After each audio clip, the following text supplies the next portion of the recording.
Intel is scheduled to report first quarter 2025 quarterly financial results after the markets close on April 24th, 2025.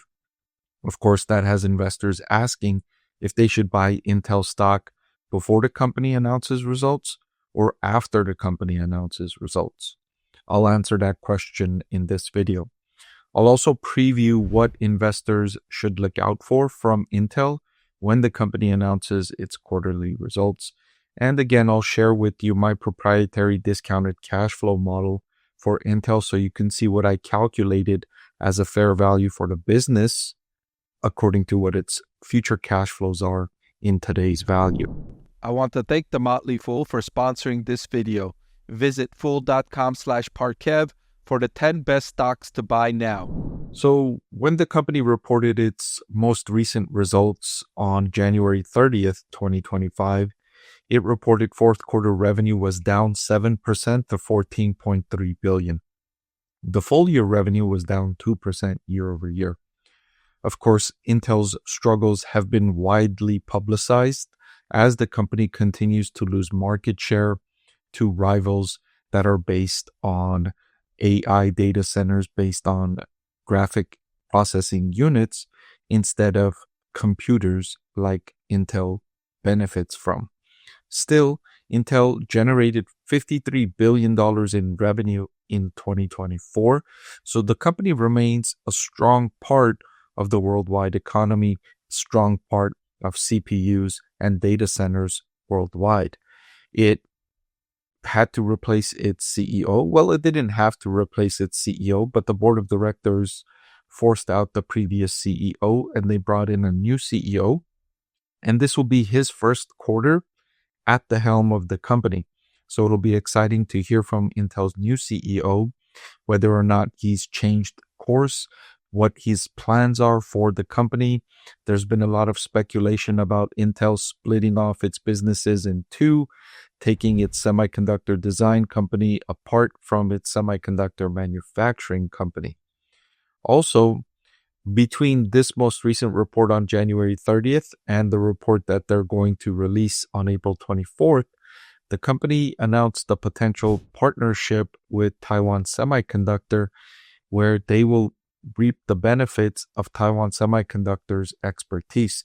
And of course, I've been saying for a long time now how Taiwan Semiconductor is one of the best manufacturing companies in the world, not just one of the best semiconductor manufacturing companies, but just overall best manufacturing company in the world. And so Intel can learn a lot from Taiwan Semiconductor because a lot of Intel's struggles have been execution related. They haven't been related to market demand. Market demand for the products that it's selling is thriving. Data centers optimized for artificial intelligence are booming, and the large hyperscalers are expected to spend over $200 billion in this category in 2025. It's just Intel doesn't have the right products to serve that booming demand in that industry. So I mentioned the new CEO and what plans he might have. The previous co-CEO was on a cost-cutting plan. The cost reduction announced last year did improve the trajectory of the company, but that wasn't what the CEO who was forced out was planning. Pat Gelsinger, the previous CEO, prior to the interim CEO, planned a massive expansion in both technology and capacity, spending over $50 billion to increase their property, plant, and equipment. In other words, to increase their semiconductor manufacturing capabilities and their cutting-edge technology. More specifically, the additions to property, plant, and equipment totaled $25.75 billion in 2023, and they totaled $23.9 billion in 2024. So combined, they spent a little over $49 billion on additions to property, plant, and equipment in the previous 2 years.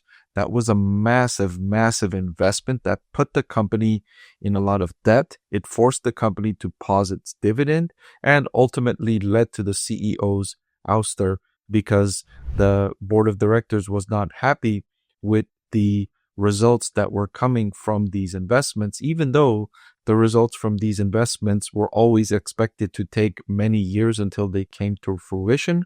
The early results were so poor that the board of directors panicked and forced out what most industry experts figured to be a really good CEO for Intel. Pat Gelsinger was thought to be a really good fit for Intel, but the board of directors disagreed with industry experts, and the board of directors came under fire for that firing. And so there's a lot of pressure for this new CEO to come in and deliver, because the board of directors is under question for the decision to replace Pat Gelsinger.